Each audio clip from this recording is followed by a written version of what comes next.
disebut minal aidin. Kita kembali lagi berstatus sebagai ahli apa?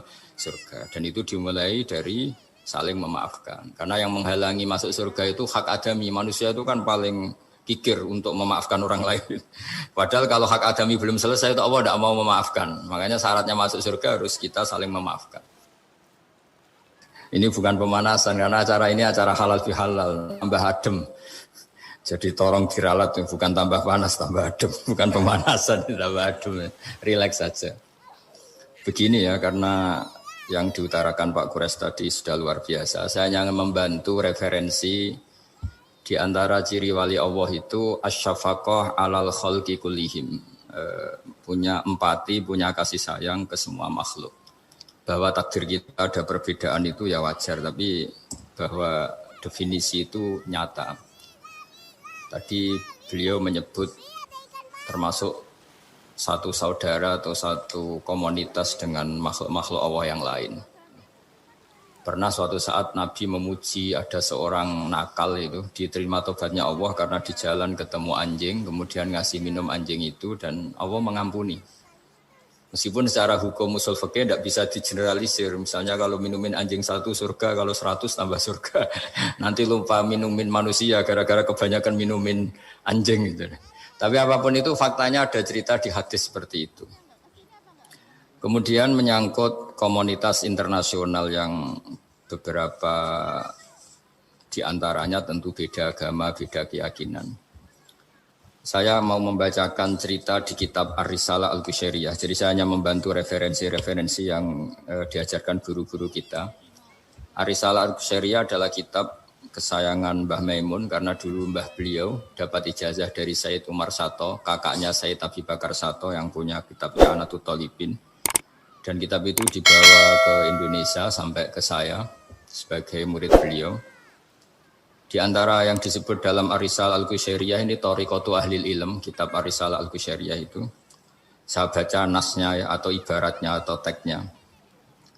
Sami'tu ba'dal ulama yaqulu istadhafa majusiyun Ibrahim al-Khalil alaihi salam faqala bisyarti antuslima. Famarral majusiyu fa'awhallahu ta'ala ilaihi mundu khamsina sanatan nut'imuhu ala kufri. Falau nawal tahu lukmatan min ghairi antu talibahu bitahyiri dini. Famado Ibrahim alaihissalam ala athari hatta adrakahu wa atadhara ilaihi fasalahu anisabab fadhakarolahu dalik fa aslamal majusiyu. Jadi suatu saat Nabi Ibrahim itu kan terkenal Abu Duyuf, orang yang mesti menservis tamu-tamu itu. Kita tahu dulu itu tidak ada warung, tidak ada hotel, tidak ada, ya pokoknya tidak ada mall. Sehingga kalau orang pergi itu kelaparan betul itu. Bahwa orang kaya pun kelaparan karena melewati padang pasir itu. Kalau sekarang kan orang mau sowan kiai makan dulu. Karena takutnya di rumah kiai kan makan sungkan. Jadi makan dulu nanti di kiainya tinggal pura-pura makan. Kalau dulu memang makan nih tamu itu wajib betul. Kalau enggak ya kelaparan betul tamu itu. Sehingga cerita suatu saat di antara tamu itu berakidah, berfaham majusi. Atau beragama majusi lah gampangannya itu. Terus Nabi Ibrahim nggak mau, saya mau ngasih makan syaratnya Anda harus Islam. Gitu. Akhirnya orang ini putus asa kemudian meninggalkan Nabi Ibrahim. Saat orang itu meninggalkan Nabi Ibrahim, Allah memberi wahyu ke Nabi Ibrahim.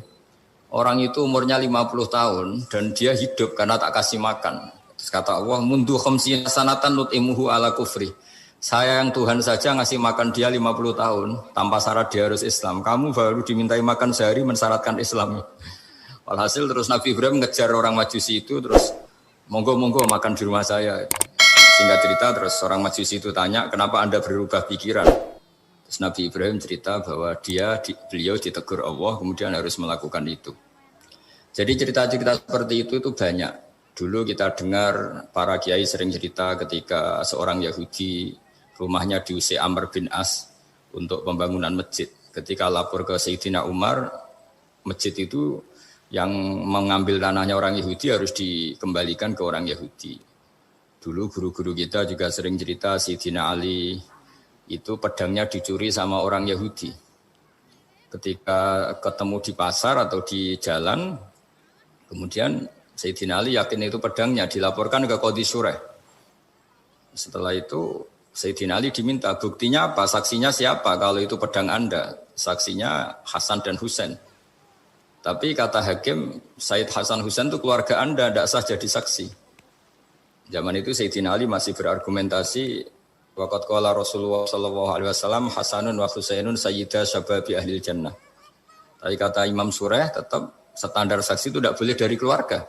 Singkat cerita, qadhinya itu pakai standar hukum usul fikih, al-qaulu qaulu sahibil yad. Yang dibenarkan adalah yang sekarang megang barang itu. Ketika enggak ada saksi, al-musaddaq yang dibenarkan al-qaulu qaulu sahibil yad. Yang dibenarkan ya yang megang barang itu. Singkat cerita dimenangkan oleh orang Yahudi tadi. Setelah dimenangkan, Sayyidina Ali agak kecewa. Masa seorang Amiril Mukminin sidang di pengadilan negeri kalah. Tapi orang Yahudi tadi akhirnya insaf, sadar sampai masuk Islam. Sampai beliau ngendikan, bihada taqumus sama wal ard. Karena ini langit dan bumi berdiri karena keadilan itu. Jadi ini cerita-cerita referensi yang bisa menolong teman-teman siapapun berkomunitas internasional. Karena pikiran saya sederhana ya, al-ilmu yurisul ahwal, ilmu itu melahirkan sikap. Jadi kalau kita punya referensi yang cukup tentang toleransi, insya Allah kita hidup di mana saja punya toleransi, karena toleransi itu juga ajaran agama. Di antara yang diceritakan para guru-guru kita adalah ketika Nabi mau dibunuh oleh orang namanya Daksur atau Duksur siapa enggak tahu KTP-nya saya. Kiai-kiai kalau baca Daksur. Ketika beliau sedang santai di satu tempat, tahu-tahu ada orang yang mengambil pedangnya kemudian bilang mayyam na'uka minni ya Muhammad. Sekarang Anda sama saya berdua, siapa yang bisa menghalangi kamu? Nabi dengan rileks menghentikan Allah. Kemudian si Daksur ini gemetar, pedang jatuh. Kemudian diambil Nabi. Sekarang ya Daksur mayyam na'uka minni, yang bisa menghalangi kamu siapa? Orang itu bilang la ahada, tidak siapapun. Nabi dengan gampangnya fa'afa'anhu, Nabi memaafkan. Padahal ini jenis harbi, jenis orang yang jelas punya niat bunuh. Terus artinya kita-kita yang ngaji di pesantren, saya ngaji di Mbah Maimun, punya Bapak Kiai Nur Salim, semuanya ngajarkan bahwa di mana-mana perang kekerasan itu ya karena kita diperangin. Udina lilladzina yuqatalun, karena kita diperangi kita boleh perang.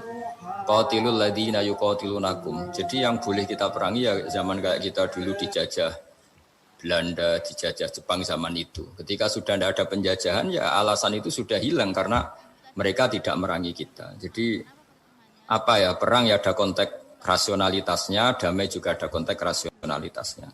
Tapi karena kita punya tradisi referensi, teman-teman yang di Jerman tak bantu, tadi ada kitab Arisala Al-Qusyairiyah, terus ada beberapa cerita-cerita tadi kayak Daksur. Kalau ayatnya jelas ya, jelas qatilul ladzina yuqatilunakum wa in janahu lisalmi fajnah laha wa tawakkal 'ala Allah. Bahkan seperti yang diceritakan Profesor Qures tadi, yang sedang kita benci pun bisa saja suatu saat teman.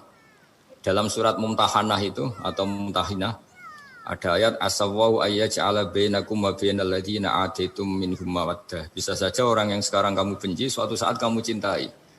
Wallahu qadir, itu Allah Maha Kuasa.